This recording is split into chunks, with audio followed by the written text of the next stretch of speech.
नमस्कार, मैं हूँ आपके साथ में श्वेता गर और आज हम आपके सामने लेकर आए हैं अपना एक अस्तित्व कार्यक्रम जिसमें आपका बहुत-बहुत स्वागत है।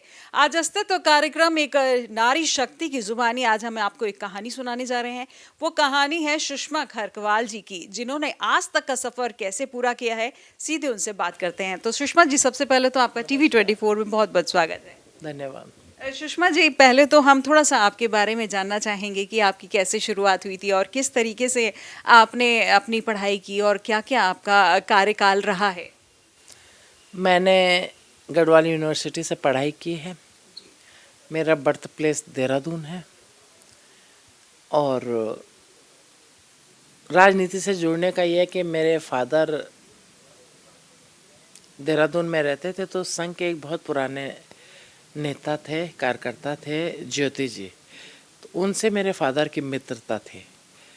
तो उन्हीं से द्वारा घर में एक संघ का माहौल था, भाजपा का माहौल था। मेरे फादर तो आईआईएम में थे, सर्विस, गवर्नमेंट सर्विस थी, लेकिन ज्योति जी से पारिवारिक संबंध होने के नाते अक्सर वो घर पे आते थे। तो आप मतलब पारिवारिक संबंध थे तो आप हमेशा शुरू से ही राजनीति में आना चाहती थी या आपका कोई और मोटिव पहले था कि आप कोई और आपने प्रोफाइल चूज़ किया हो जिसमें करना चाहती हो? नहीं नहीं, शादी से पहले तो मैंने प्रौढ़ शिक्षा में अनुदेशक थी, पढ़ाती थी। सरकार की एक योजना चली थी उस समय, प्रौढ़ शिक्षा को पढ़ाना है तो रात में, तो उसमें भी मैंने काम किया। उसके बाद फिर मेरी शादी हुई तो मैं हमारा सामने एक स्कूल था, उसमें मैं टीचर थी। 2-3-4 साल मैंने उसमें भी पढ़ाया। अच्छा, हम हर स्टेशन जाते थे, कभी कहीं कभी कहीं। तो रुड़की में मैं टीचर थी। जब लखनऊ आई तो लखनऊ में मैं अपना प्रयास किया 1-2 जगह सर्विस का, लेकिन हो नहीं पाया। तो फिर एक मेरी मित्रता हुई एक महिला से, तो हम दोनों फिर राजनीति में निकल आए। हाँ। तो मतलब राजनीति, क्योंकि शिक्षा तो एक बहुत अच्छा क्षेत्र है, लेकिन राजनीति के एकदम तुरंत ही आपने थोड़ा सा बदलना, तो ऐसा क्या मतलब आपने सोचा, क्यों बदलना चाहा आपने उसको? जब कहीं यहाँ सर्विस नहीं मिली तो राजनीति में आ गए। अच्छा, मतलब सर्विस नहीं मिली तो इसलिए आपका रहा।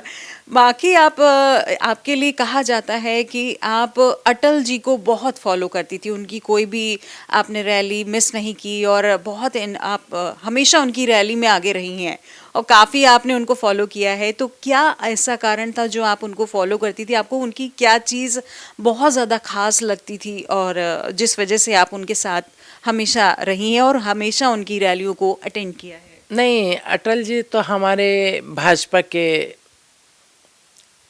पितामह हैं, उनको तो हम करेंगे ही करेंगे।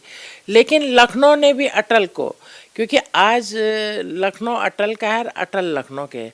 आज उनको गए हमारे 20 से 4-5 साल हो गए, लेकिन मुझे लगता है बहुत लंबे टाइम से हम कुड़िया घाट में उनका जन्मदिन तब भी मनाते थे जब वो थे, और आज भी मना रहे हैं। और मुझे काफ़ी 25-30 साल से तो मुझे लग रहा है कि हम वहाँ पे जन्मदिन इनका मनाते थे, और कोई शख्स ऐसा नहीं है कि जो आज भी अटल जी को मिस नहीं करता है। अटल जी ने एक कार्यकर्ता नहीं समझा, हम लोगों को अपने परिवार का सदस्य समझा है।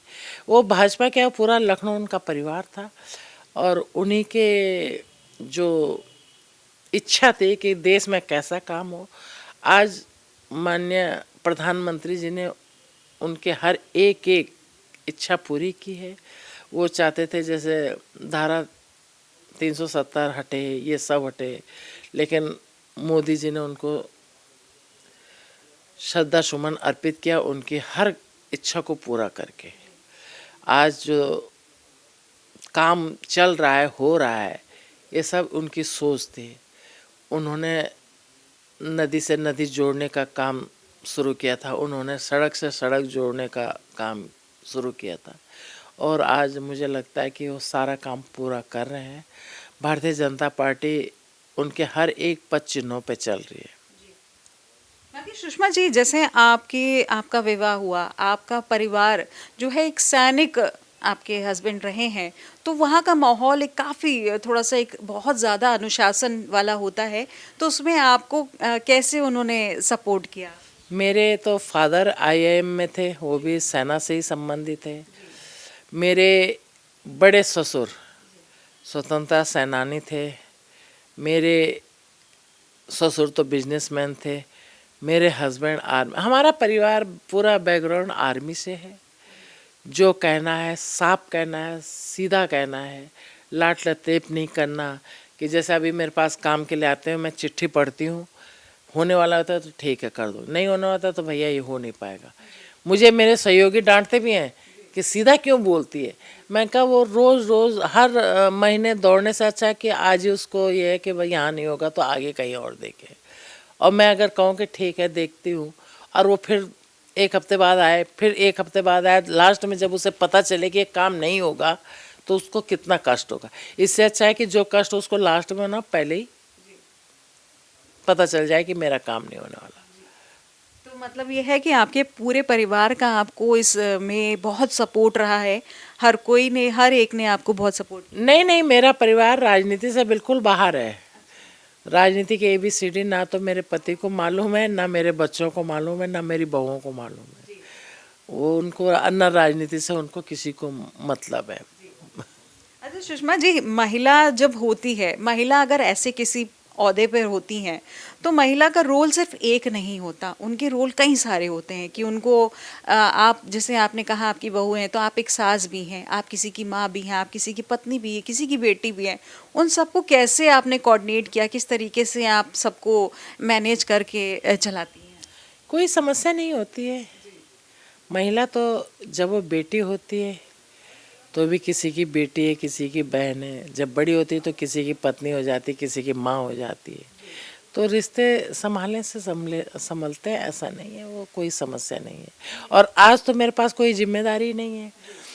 दोनों बेटे सर्विस में, बहुएं हैं, 2 मेरी पोतियां हैं। मैं तो हस्बैंड मेरे पहले सेना से रिटायर होके फिर सेक्रेटरीट में रहे, सेक्रेटरीट से भी 2 साल पहले रिटायर हो गए। तो मेरे पे कोई जिम्मेदारी नहीं, मेरे पे जिम्मेदारी सिर्फ आपने लखनऊ की डाली है। लखनऊ की सेवा ही मेरी जिम्मेदारी है। तो आपको भी मेयर बने काफ़ी समय अब गुजर चुका है, तो कैसा सफ़र रहा आपका इस दौरान कि आपको ये जब ओहदा मिला तब आपने मतलब किस तरीके का सफ़र आपका रहा? और क्योंकि पहला दिन हमेशा होता है, कुछ चेंजेस होते हैं, कुछ चेंजेस करने पड़ते हैं, तो वो क्या रहे? अभी मुझे ज़्यादा दिन नहीं हुए, 7 महीने हुए हैं। अभी तो मैं नगर निगम को समझ रही हूँ। अब प्रयास ये है कि कोई भी यहाँ से निराश ना हो, काम सबका हो। लेकिन काम मैं सही करती हूँ। अगर कोई कुछ ऐसा काम करवाए तो मैं नहीं करती हूँ, स्पष्ट मना कर देती हूँ। तो आगे जो भी अपने ये जो इधर यहाँ पे क्षेत्र में जो देखने के लिए मिल रहा, तो उनके लिए क्या योजनाएं आपने बनाई हैं या आप उनको बदलने के लिए बनाने वाली हैं? सबसे पहले मुद्दा मेरा लखनऊ की साफ़ सफाई का है। और ये कुर्सी लखनऊ की 60 लाख जनता ने दी है, तो मैं जनता के लिए समर्पित हूँ। जितना अच्छा से अच्छा हो जाए वो मैं करने की कोशिश करूँगी। बाकी आप जनता से नगर के विकास के लिए किस तरीके का योगदान आप चाहती हैं? क्योंकि होता है ना कि आप जो भी एक टीम लीड करता है तो चाहता भी है कि जो अपने लोग हैं वो लोग भी एक कुछ सहयोग करें, तो किस तरीके का सहयोग आप चाहती हैं? नहीं, सहयोग तो जनता का पूरा है। जनता आती है, काम बताती है, मैं करती हूँ। आश्वासन, झूठा आश्वासन मैं किसी को नहीं देती हूँ। काम होने लायक होता है तो पढ़ के तुरंत बोल देती हूँ, नहीं होने लायक होता तो कहती हूँ कि थोड़ा टफ है। झूठा आश्वासन मैं किसी को नहीं देती हूँ, जबकि ये राजनीति में होना नहीं चाहिए। स्पष्ट राजनीति में स्पष्ट वक्ता नहीं होना चाहिए, लेकिन मैं स्पष्ट वक्ता हूँ। बाकी मैम ये है कि महिलाओं के लिए विशेष कुछ आपने कल्चरल या कुछ ऐसा कुछ आपने प्लान आउट किया है कि उन लोग को बढ़ाने के लिए, उन लोग को आगे बढ़ाने के लिए कुछ काम? नहीं, ऐसा मैंने कुछ नहीं किया है। मेरा सबसे पहले ये था कि जो भी नगर निगम के कर्मचारी डेथ हो गई है उनके परिवारों का समायोजन बहुत ज़रूरी है करना। उस पर मैंने स्पष्ट आदेश किए हैं। सफाई कर्मचारियों की तनख्वाह मैंने बढ़वाई है। यहाँ आके पहले 308 रुपया था, मैंने तुरंत 388 कर दिया है, 20% बढ़ा है।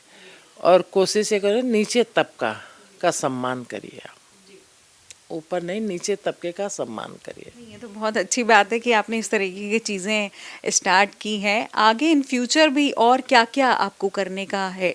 नहीं, मेरा एकदम उल्टा वो है, लोग जो है बड़े बड़े हाई प्रोफाइल अधिकारी इधर उधर पकड़ते हैं, संबंध बनाते हैं। मैं नीचे तबके से संबंध बना करके उनका सम्मान करती हूँ। बहुत अच्छी बात है, मतलब नीचे तबके को जोड़ के चलना ही एक यूनिटी होती है, क्योंकि एक मैं विशेष ध्यान देती हूँ कि सफाई कर्मचारी की कोई समस्या तो नहीं, उनको पेमेंट हुआ कि नहीं हुआ, जब रिटायरमेंट होते तो उनका ससम्मान हुआ कि नहीं हुआ, 4 क्लास आपका चपरासी हो, कोई भी हो, इनका हर चीज़ की सुविधा होनी चाहिए।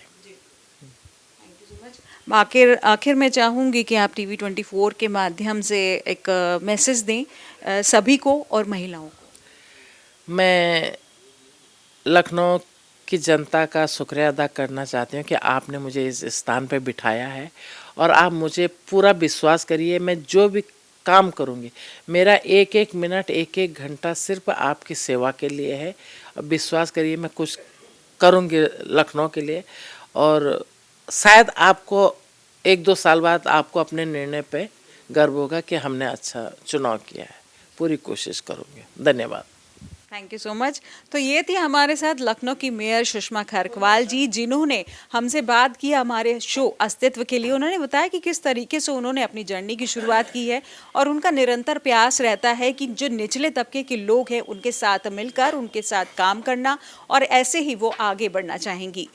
ऐसे ही और जानकारी के साथ बने रहिए हमारे साथ टीवी 24 पर। नमस्कार।